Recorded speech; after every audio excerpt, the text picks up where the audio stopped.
Bonjour, je suis Francis Bidjoka, je suis économiste, journaliste, consultant et entrepreneur social. Je suis l'auteur d'un essai intitulé Le solidarisme, une solution intégrée aux problèmes du développement économique, ouvrage dans lequel j'expose une nouvelle théorie économique qui s'appelle le solidarisme. Mais avant, nous avons abordé dans d'autres vidéos et dans la présente vidéo, nous allons continuer de parler des causes ou de la description des problèmes qui empêchent nos pays de se développer. Nous le disions précédemment, le Cameroun ou les anciennes colonies d'Afrique subsaharienne ne sont pas devenus des pays indépendants. Ils sont simplement devenus des colonies nationalisées, ce qu'on appelle également des néocolonies.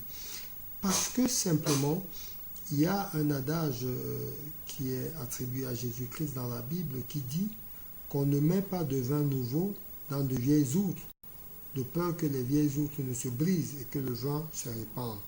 On ne peut pas créer un État indépendant sur les bases d'une structure coloniale. Ainsi, vous verrez que les colons, par exemple au Cameroun ou dans la colonisation française, ils avaient des commandants de cercle, ce qu'on appelle des sous-préfets et des préfets. Et lorsque le Cameroun est devenu indépendant, il a simplement remplacé le sous-préfet blanc par le sous-préfet noir. Mais il n'a pas changé la structure, ni les comportements. Le sous-préfet était quelqu'un qui était vénéré. Quand il arrivait dans les villages, les populations s'alignaient.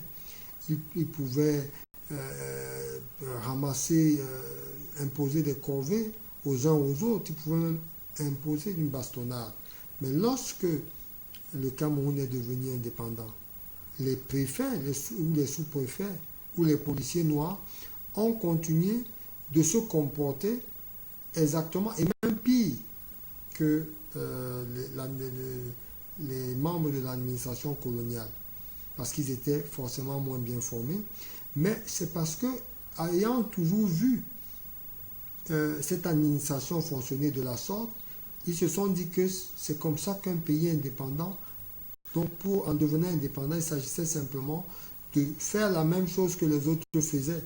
Mais ce qu'ils ne savaient pas, c'est que les sous-préfets ou les préfets ne se comportent pas de la même façon lorsqu'ils sont en France, dans leur pays d'origine. Dans ces pays, ils se comportent de façon différente parce que ils sont une émanation du peuple et ils sont au service du peuple. Alors que les sous-préfets coloniaux étaient une administration d'oppression, une administration, si vous voulez, qui venait dominer, n'est-ce pas, les indigènes. Et les populations locales étaient qualifiées d'indigènes. Ces populations n'avaient pas droit à la terre. Un indigène ne pouvait pas avoir un titre foncier. Un indigène ne pouvait pas travailler dans l'administration coloniale. Un indigène ne pouvait pas faire des commerces, avoir des licences, par exemple, pour avoir un bar ou pour faire de l'importation. Un indigène ne pouvait pas se mettre à transformer des produits.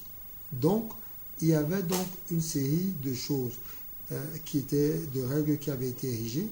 Et le Cameroun, pendant longtemps, pour pouvoir importer, il vous fallait une licence d'importateur qui était donnée par l'État. Pour pouvoir faire une activité industrielle, il fallait obtenir une licence de l'État.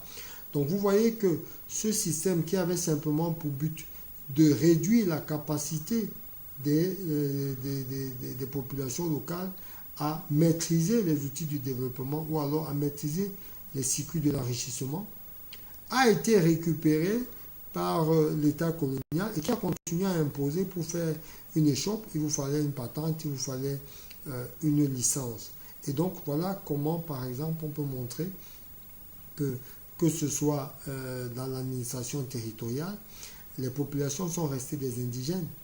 Leur droit est resté le droit coutumier. Elles n'ont toujours pas accès à la terre. Parce que pour faire un titre foncier selon le droit positif, qui est une émanation du droit français, il vous faut avoir beaucoup de moyens. Et cela fait donc que vous avez des populations qui vivent, qui ont, si vous voulez, une propriété coutumière, mais qui, dans le droit positif, n'ont tout simplement pas de terrain parce que ces terrains ne sont pas titrés.